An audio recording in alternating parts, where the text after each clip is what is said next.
Hey there, it's another beautiful day. Let's watch some stuff. Did you hear the news? You're talking about how Australia will be requiring its citizens in a new piece of legislation to submit identification in order to access the internet and social media. That's not good, but also not what I'm referring to.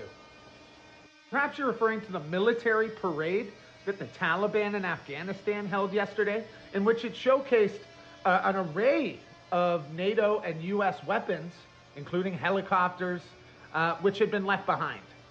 Shout out Sean Ryan, also nah. Perhaps you're referring to the fact that Israel has now dropped more bombs on Gaza than the Germans dropped on Britain, than we dropped on Dresden and Hiroshima combined. Nah, bro, apparently Travis Kelce won't propose to Taylor Swift without a prenup. Aw, but I thought it was true love.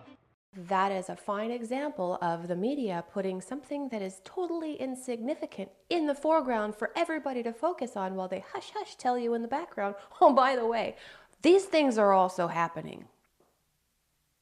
The Project Serpo alien exchange program is a conspiracy theory that's been making waves for quite some time.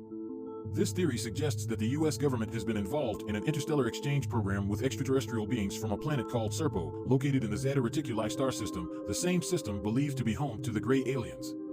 The beings from Serpo, often referred to as Ebens, are said to be quite different from the grays.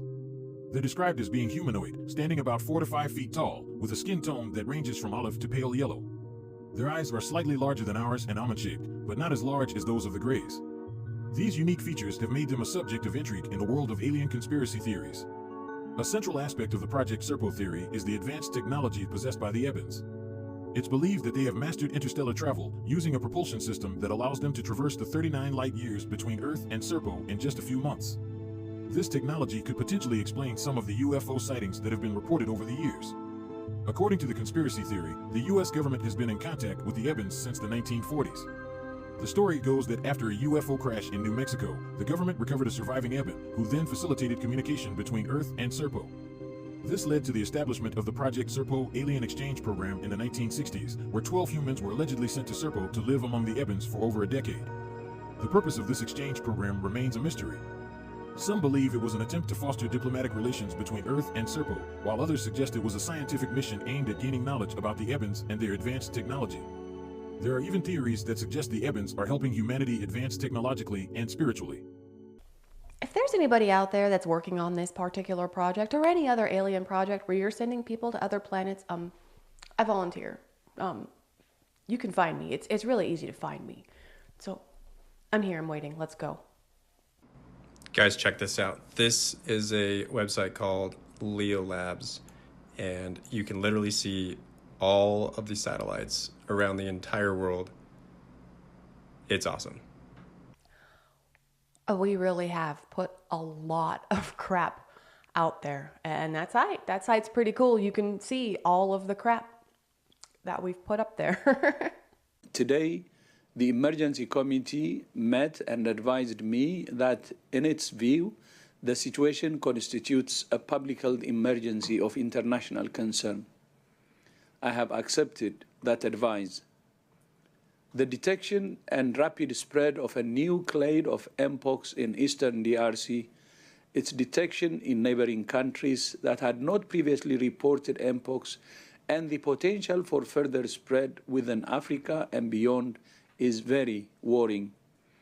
In addition to other outbreaks of other clades of Mpox in other parts of Africa, it's clear that a coordinated international response is essential to stop these outbreaks and save lives.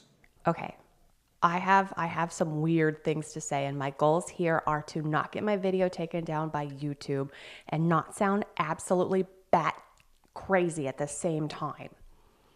So right now, what's happening? We have a lot of political issues, right? There's some headbutting going on in the politics area, and we have an election coming up, and then suddenly in the background, they're like, hey, this is happening over here now, right? But then here's the crazy part. Didn't we just watch the Nostradamus prediction where they said that the last president will be elected this year? the last United States president, right? And that they will be black. And we have this huge thing looming in the background. I'm just saying. Breaking news coming out that the first case of the ultra-deadly Mpox strain has now hit Europe. Swedish officials have confirmed. My husband just got me this shirt, and it's so fitting for this particular situation. It's from my favorite book, Hitchhiker's Guide to the Galaxy. It's actually a trilogy. I think it's 6 books and then a short story. Don't challenge me on my Douglas Adams. But seriously, I was trying to find more information this morning, something new that had been put out about this, and all I'm getting is a bunch of people just freaking out. Don't panic. It's going to be fine. Hey, thanks so much for stopping by today. Did you know that this is my 200th episode?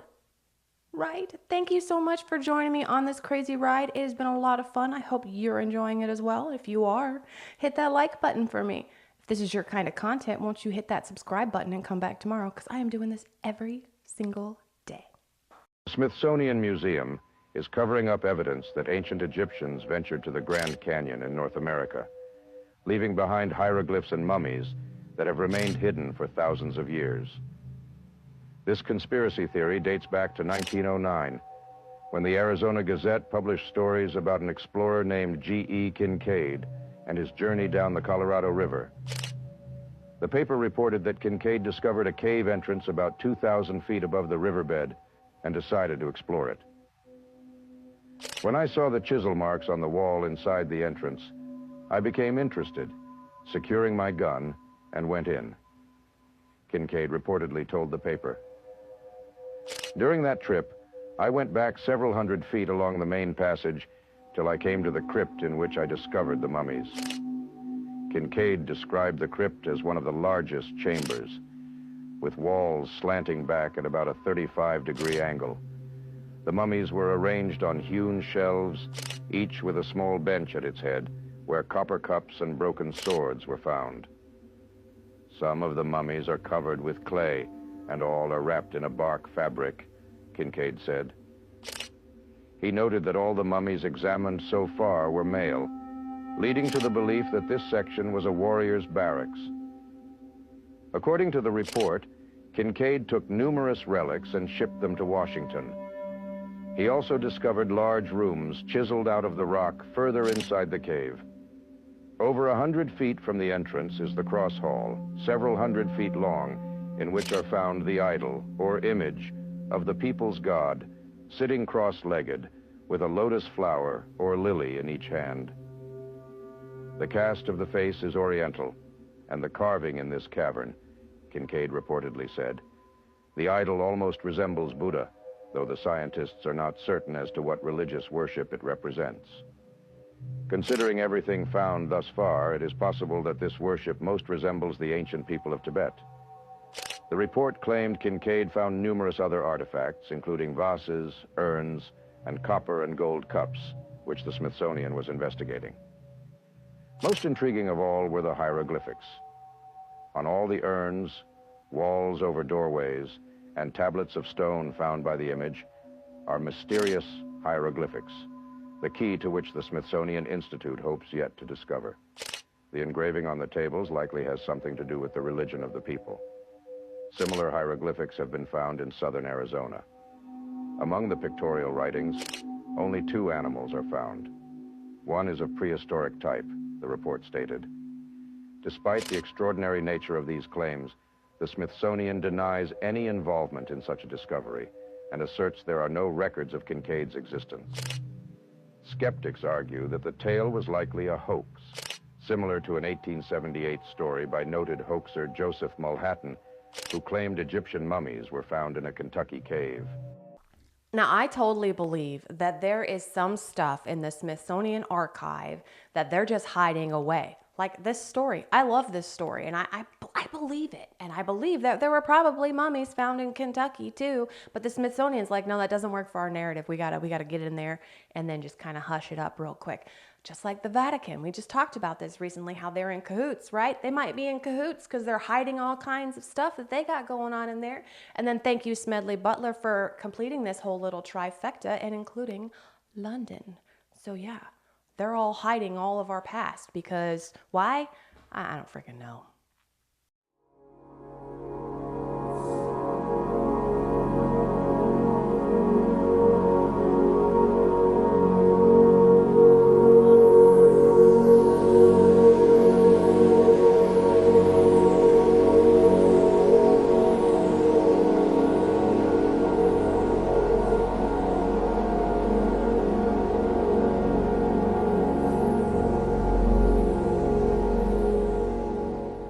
I'm pretty sure that was just the inside of a dam.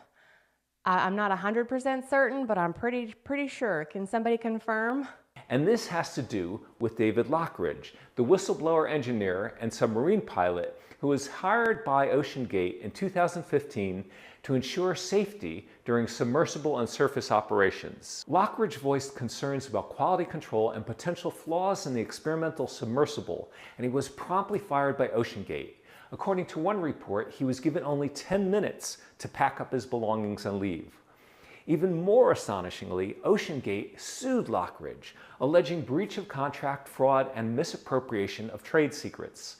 Their lawsuit stated that Lockridge shared confidential information with the Occupational Health and Safety Administration, claiming Lockridge did this falsely and in retaliation for being fired. Lockridge then filed a counterclaim lawsuit against OceanGate.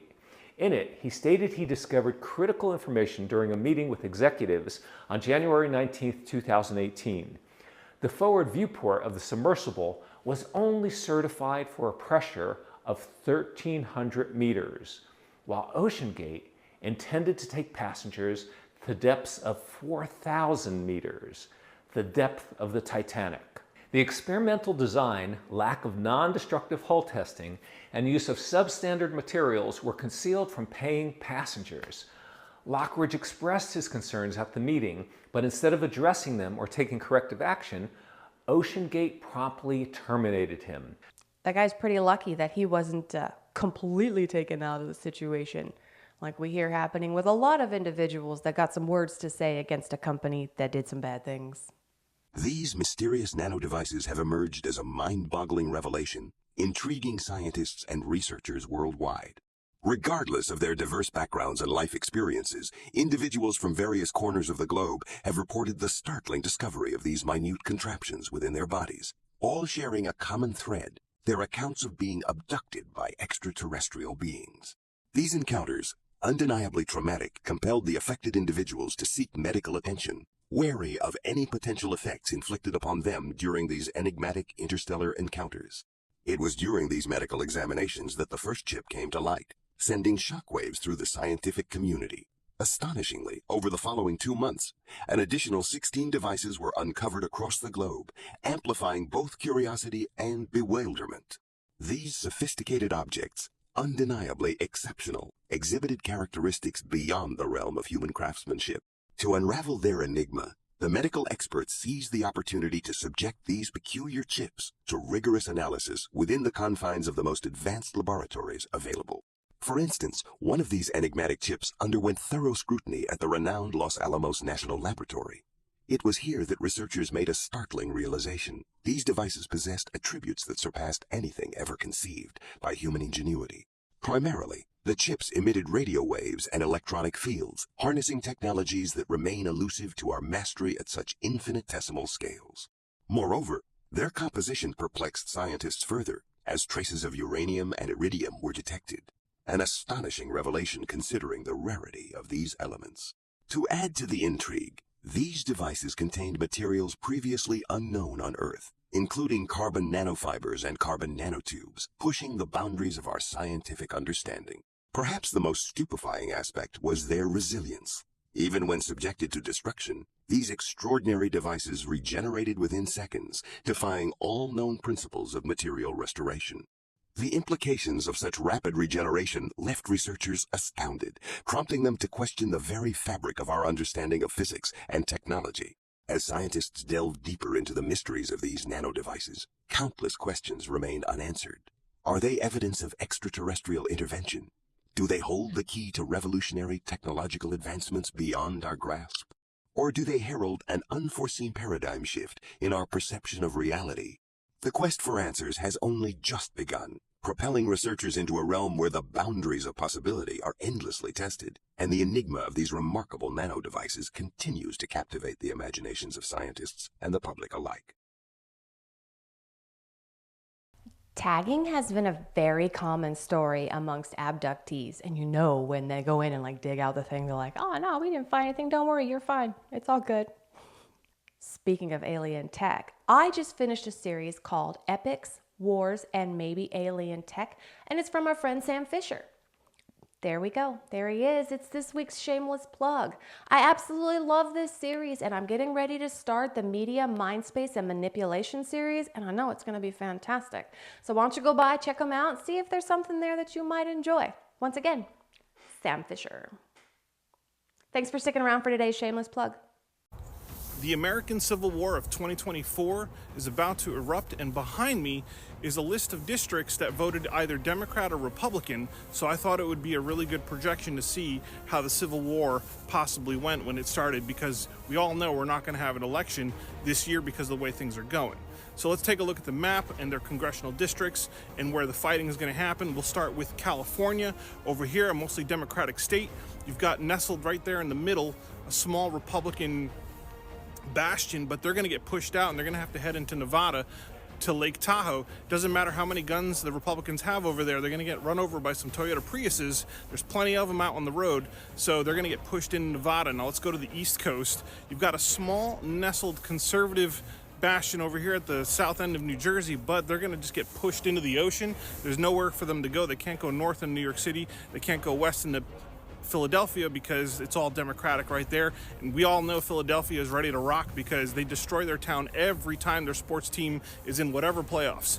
Okay, let's take a look at Texas. Texas down here is going to be a little interesting, but I think the conservatives there already. Folks, I'm absolutely kidding. There's not going to be an American Civil War. Yes, times are tough. Yes, we're struggling to unify with each other because we are being divided constantly with culture war, propaganda, and all sorts of stuff. But if you take a road trip this summer and you go 2 states over in any direction, chances are you're going to meet some nice people. We all like food. Some people have cats and dogs. We have common ground to start out with. We just don't understand what our neighbors are doing. So I really encourage the Americans that are listening to this, go ahead this summer. Hopefully you can go visit a neighboring state and see what's going on over there, because you know what? We hear things, it's really not that bad. America's a pretty cool place. We got interesting people no matter where you go. And don't ever think we're going to civil war. That was just a joke. We can unify. I've got faith in the country. We just got to be able to talk to each other and stop listening to divisive news. Thanks, folks. There's a lot of people that believe that this Civil War ball is already rolling. And this guy's not wrong. You know, all we need to unify. We need to work together. And unfortunately, it's the people at the top that are driving this division. And they continue to drive this division. Why? Votes. On that note, I'm going to call it for today. Thank you so much for sharing your time with me. Come on back tomorrow. We're going to watch new stuff. I'll say different things. And it's going to be fantastic. Until then, have a wonderful day.